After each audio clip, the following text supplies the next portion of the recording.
Producer రూమ్కి వెళ్దాం. అద్భుతంగా నటిస్తున్నారు కదా సార్. ఈ ఇంట్లో ఎవ్వరికీ అనుమానం వచ్చే ఛాన్సే లేదు. అందరినీ నమ్మించారు. అంతెందుకు, మిగతా వాళ్ళ నేను నమ్మేశాను. బాధపడుతున్నట్టు నటించవచ్చు, కానీ మనసులో అంత బాధ పెట్టుకొని సంతోషంగా ఉంటున్నట్టు ఎలా నటించగలుగుతున్నారు సార్? ఇంకా కొద్ది రోజులు మాత్రమే మీరు ప్రాణాలతో ఉంటారన్న సంగతి అంత తేలిగ్గా ఎలా తీసుకోగలుగుతున్నారు సార్? ఇది మీ కొడుక్కి తెలియాలి సార్. తను మీ బిడ్డ, పైగా బాగా తెలివైన వాచ్ మెకానిక్. మీరు ఒక్క మాట చెప్తే చాలు, మీకోసం చేస్తాడు. చూడలేకపోయినా అమ్మని చూడాలని తపనతో చేస్తాడు. ఎలాగైనా సరే ఆ వాచ్ 26 సంవత్సరాలు వెనక్కి వెళ్ళేలా చేస్తాడు. మీ పరిస్థితిని మీరు చెప్పనంటున్నారు, నన్ను చెప్పనివ్వట్లేదు. పైగా రేపే ఇక్కడి నుంచి వెళ్ళిపోవాలని చెప్తున్నారు. సారీ సార్, ఇన్నేళ్ళుగా మీతో ఉండి మీకు ఏ సాయం చేయలేకపోతున్నా అన్న ఆవేదనతో ఇలా మాట్లాడుతున్నాను. తప్పైతే క్షమించండి. గుడ్ నైట్ మిత్ర. సరే సార్, గుడ్ నైట్.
ఏంటి బాబు? నాన్న, నేను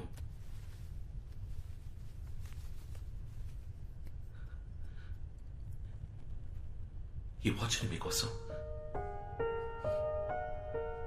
మార్చేశాను. మీ అవసరానికి తగ్గట్టు మార్చేశాను. మీరు సృష్టించిన ఈ అద్భుతమైన వాచ్లో ఒక చిన్న మార్పు చేశానంతే.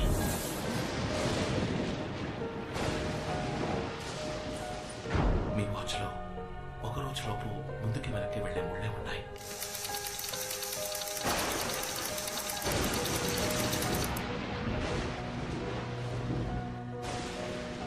కానీ రోజులు దాటి వెళ్ళగలిగే తారీఖు లేదు. నేను అది మాత్రం యాడ్ చేశాను. దీని సహాయంతో మీరు రోజుల తరబడి వెనక్కి వెళ్ళొచ్చు, నెలల తరబడి వెనక్కి వెళ్ళొచ్చు, ఏళ్ల తరబడి వెనక్కి వెళ్ళొచ్చు. నా కోసమా? ఎందుకు బాబు? నా కూతురే ఆ వాచ్ని చూసినప్పుడల్లా నా జీవితంలో నేను కోల్పోయి గుర్తొస్తున్నా. కానీ నువ్వు నా కోసం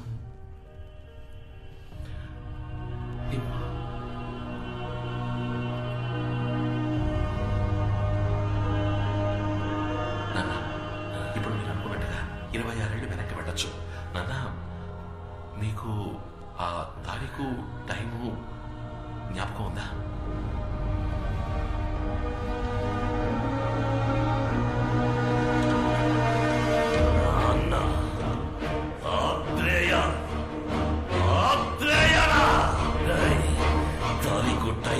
గుర్తుందని అడుగుతున్నావా? ఎలా మర్చిపోగలన్నా? 13/1/1990 సాయంత్రం 5 గంటలు ఈ వాచ్ సాయంతో చావునే జయిద్దామనుకున్న నేను జీవత్యం అయిపోయిన రోజు, శివకుమార్ మీ అమ్మతో కలిసి చచ్చిన రోజు, వాళ్ళిద్దరిని చంపింది నేనేరా. వెళతా మళ్ళీ నేను అదే తారీఖు అదే టైంకి వెళతా. నాకు ఈ గతి పట్టించిన మీ అబ్బ మీ అమ్మ నిన్ను కూడా కలిపి చంపుతా. ఈ లోకంలో ఒకే వ్యక్తిని 2 సార్లు చంపబోయే అదృష్టవంతుణ్ణి నేనేరా.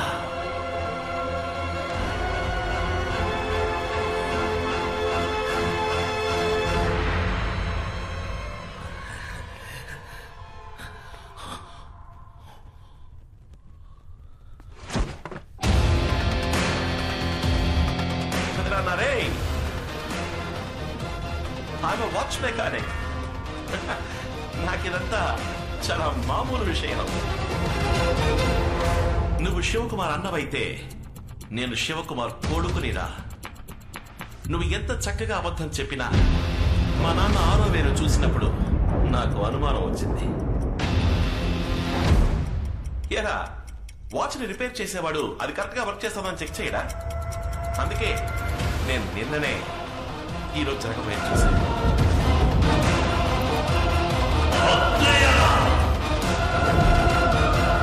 ఆ డమ్మీ వాచ్ ని నీకెందుకు ఇచ్చినా తెలుసా? 26 ఏళ్లు వెనక్కి వెళ్లాలని నాకు తెలుసు. కానీ ఏ తారీఖు ఏ టైం అని నీకు మాత్రమే తెలుసు. ఇప్పుడు నేను వెళతాను. మా అమ్మ నాన్నల కోసం వెళతాను. వాళ్ళ కోసం మాత్రమే కాదు, నన్ను పెంచిన ఈ అమ్మ కోసం కూడా.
శివ, నీ వల్లే నేను మళ్ళీ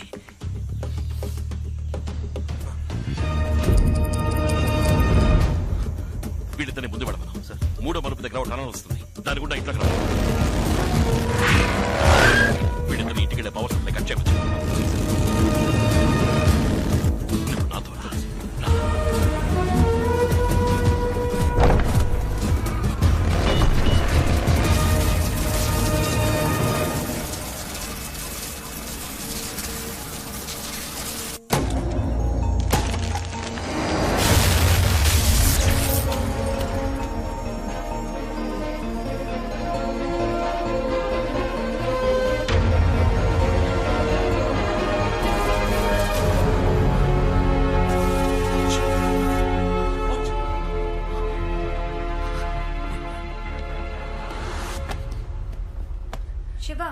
బాబు ఎక్కడ? శివ, ఎక్కడ వాడు? అక్కడ. ఏం వెతుకుతున్నారు? నేను ఎక్స్పెరిమెంట్ చేస్తూ ఉన్నాను. వాచ్ కనపట్లేదు. ఎక్కడో ఉంటుంది. 2 నిమిషాలు, వాడికి పాలిచ్చొచ్చి నేను వెతుకుతాను. శివ, బాబు చేతికి వాచ్ కట్టి అక్కడ వెతికితే ఎలా? ఇదిగోనా, తీసుకో. పాలు తెచ్చాను.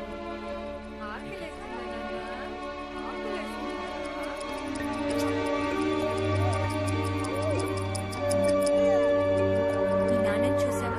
నీ చేతికి వాచ్ కట్టి ఇల్లంతా వెతుకుతున్నారు. టేబుల్ టేబుల్ కింద వెతుకుతున్నారు, టేబుల్ పైన వెతుకుతున్నారు. ఏం బుజ్జి చెప్పు, ఏంట్రా అలా చూస్తున్నావు? 5 నిమిషాలే కదా వదిలేను, అప్పుడే అమ్మని మిస్ అవుతున్నావా? అప్పుడే అమ్మని మిస్ అవుతున్నావురా. ఎలా చూస్తున్నావు?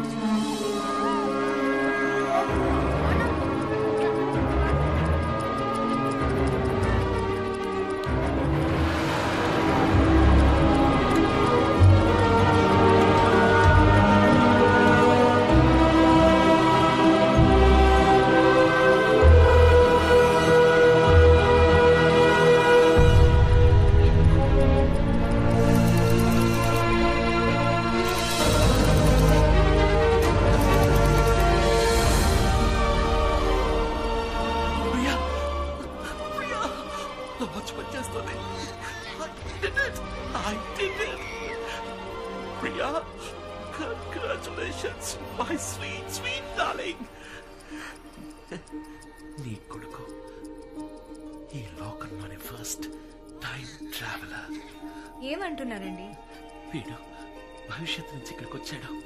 26 ఏళ్ల జ్ఞాపకాలతో మళ్ళీ చంటి పిల్లాడిగా మన దగ్గరికి వచ్చాడు. చిట్టి తండ్రి.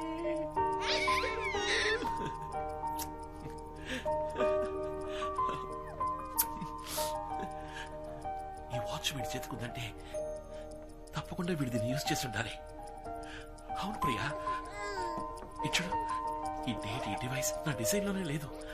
వీడు దీన్ని యాడ్ చేశాడు, కానీ దేనికోసం యాడ్ చేసి ఉంటాడో 2016 నుంచి ఈ రోజుకి వచ్చాడంటే కారణం ఏమై ఉంటుంది?